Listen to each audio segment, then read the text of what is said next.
알아두면 쓸모있는 일반 상식 30문제 준비했습니다. 저희 채널은 문제 지문에도 지식을 담으려 노력합니다. 시작할게요. 이것은 조선 건국부터 1484년까지의 왕명, 교지, 조례 중 영구히 준수할 것을 모아 엮은 법전입니다. 조선 통치의 최고 기준이 되었으며 훈민정음을 과거 시험 과목으로 규정했던 이 법전은 무엇일까요? 정답은 경국대전입니다.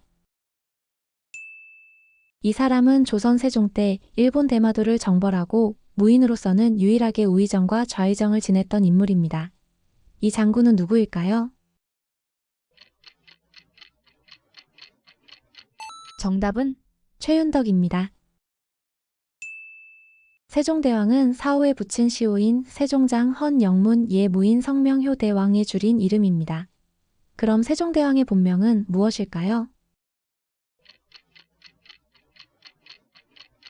정답은 이도입니다.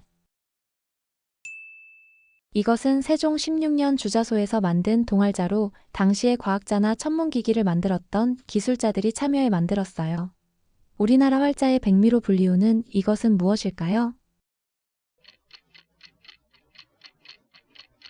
정답은 갑인자입니다. 이것은 경기도 여주에 있으며 하나의 봉분에 세종대왕과 왕비인 소원왕후를 합장한 능입니다. 이 능의 이름은 무엇일까요? 정답은 영릉입니다. 이것은 조선 세종 때 주조된 최초의 동전으로 중국 당나라의 개원 통보를 본떠 만들었어요. 조선 초기의 저하와 함께 사용되었던 이것은 무엇일까요? 정답은 조선통보입니다. 이곳은 세종대왕이 펴낸 훈민정음 해례본 원본이 보관되어 있는 곳으로 우리나라 최초의 민간 미술관입니다. 이곳은 어디일까요? 정답은 간송미술관입니다. 이것은 조선 전기 학문 연구를 위해 궁중에 설치한 기관입니다. 어진 사람을 모으는 곳이라는 뜻의 이 기관은 무엇일까요? 정답은 집현전입니다. 1444년 세종 26년에 시행된 세법으로 풍년과 흉년에 따라 조세부과 기준을 9등급으로 구분하여 매년 지역마다 다르게 적용했던 이 조세 제도는 무엇일까요? 정답은 연분구등법입니다. 이것은 조선 1448년 세종 30년에 신숙주, 최항, 박팽년 등 학자 9명이 임금의 명을 받아 한국 역사상 처음으로 표준음에 관한 서적입니다. 훈민정음 발표 이후 한자음의 혼란을 바로잡기 위해 제작한 이 서적은 무엇일까요? 정답은 동국정운입니다. 조선시대 한글의 공식 명칭은 훈민정음이었지만 중문, 앙클 등 여러 가지로 불렀어요. 특히 유학자들을 중심으로 상스러운 글이라 하여 한글을 폄하하여 부른 이 명칭은 무엇일까요? 정답은 언문입니다. 이것은 조선 초기 음악을 담당하던 관청으로 세종이 박연으로 하여금 음악을 정리하고 장려하게 했던 예조에 소속되었던 이 기관의 이름은 무엇일까요? 정답은 관습도감입니다. 이것은 세종 때 장영실이 왕명을 받아 중국에 유학하여 기술을 배워 이 수레를 개량하였어요. 일정한 거리를 가면 북 또는 징을 쳐서 거리를 측정하는 데 쓰인 이 수레는 무엇일까요? 정답은 기리고차입니다. 이것은 세종의 명으로 북경의 사신과 역관이 파견되어 중국 역대 의서들을 폭넓게 수집하여 365권으로 편찬된 의서입니다. 허준의 동의 보감에서도 참고가 된 이 의학서는 무엇일까요? 정답은 의방유치입니다. 이것은 조선 세종 때 정인지 등이 설계하고 장영실이 제작하여 세종 15년에 완성되었어요. 해, 달, 별의 움직임과 위치를 관측했던 조선시대 과학기구의 명칭은 무엇일까요? 정답은 혼천해입니다. 이것은 1434년 세종 16년에 제작된 조선시대의 대표적인 해시계입니다. 장영실이 처음 제작하였으며 종로 해정교와 종묘 앞에 설치하여 백성들이 시간을 알 수 있도록 한 이것은 무엇일까요? 정답은 앙부일구입니다. 이 인물은 세종대왕이 가장 신임하였던 재상으로 18년 동안 영의정에 재임하였으며 청백리로도 이름이 높았던 사람입니다. 이 인물은 누구일까요? 정답은 황희입니다. 이것은 한글을 창제한 세종이 그의 아내인 소원 왕후의 공덕을 빌기 위하여 직접 지은 찬불가입니다. 우리나라 보물 제398호로 지정된 이 책은 무엇일까요?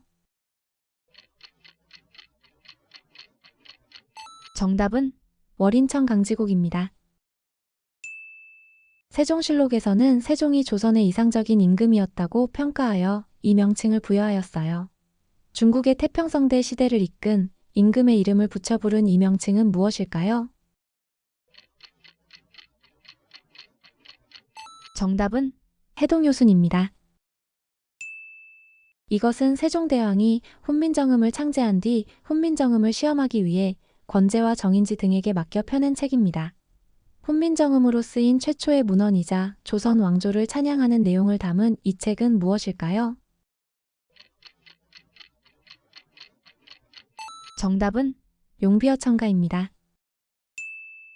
이것은 1434년 직제학 설순 등이 세종대왕의 명으로 우리나라와 중국의 서적에서 군신, 부자, 부부의 상강의 모범이 될 만한 행실을 그림으로 그리고 설명을 덧붙인 책입니다. 이것은 무엇일까요? 정답은 삼강행실도입니다. 이것은 국토교통부 장관이 조사, 평가하여 공시한 표준지의 단위 면적당 가격을 말해요. 국토교통부가 매년 1월 1일을 기준으로 산정해 발표하는 전국의 땅값을 무엇이라 할까요? 정답은 공시지가입니다. 이 기업은 K-팝 산업을 개척한 국내 4대 연예기획사 중 하나로 대한민국 연예기획사 중에서 역대 최초로 연간 매출 1조 원을 돌파했어요. BTS, 세븐틴 등의 소속사인 이 기업은 어디일까요? 정답은 하이브입니다. 이것은 경기 불황 시에 소비자들이 상대적으로 저렴하면서도 자신을 만족시킬 수 있는 사치품에 대한 소비를 늘리는 현상을 말해요. 불황 속에서 빛나는 작은 사치로 이해되는 이 현상은 무엇일까요? 정답은 립스틱 효과입니다. 실제 금을 거래하지 않고 통장으로 금을 사고 팔 수 있으며 은행이 국제금 시세와 환율을 적용해 금으로 적립해주는 금융상품을 무엇이라 할까요? 정답은 골드뱅킹입니다. 코로나 팬데믹 때 제약회사나 우크라이나 전쟁 때 석유, 천연가스 기업 등이 수혜를 본 것처럼 예상치 못한 특수한 상황에 엄청난 이익을 낸 기업 등에게 추가로 물리는 초과이윤세를 가리키는 용어는 무엇일까요?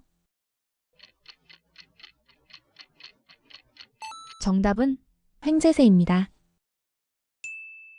이것은 줄 또는 사슬을 의미하는 라틴어에서 유래했어요.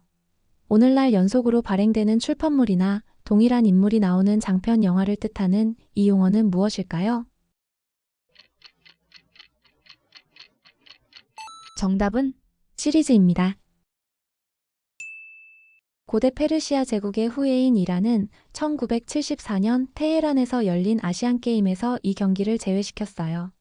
이유는 기원전 490년에 벌어진 전투에서 페르시아가 그리스에 패배했기 때문이죠. 이 스포츠는 무엇일까요? 정답은 마라톤입니다. 이것은 바둑에서 흑과 백이 죽고 사는 형태를 의미하는 용어입니다. 일상에서 목숨을 걸 만큼 중요한 문제를 비유적으로 사용하죠. 죽기 살기로 최선을 다하는 모습을 뜻하는 이것은 무엇일까요? 정답은 사활입니다. 이것은 소비자에게 제공한 물품이나 서비스에서 소비자에게 위해를 끼칠 우려가 있는 결함이 발견된 경우 사업자가 자발적으로 해당 물품이나 서비스를 회수하여 보상해주는 제도를 말합니다. 이것은 무엇일까요?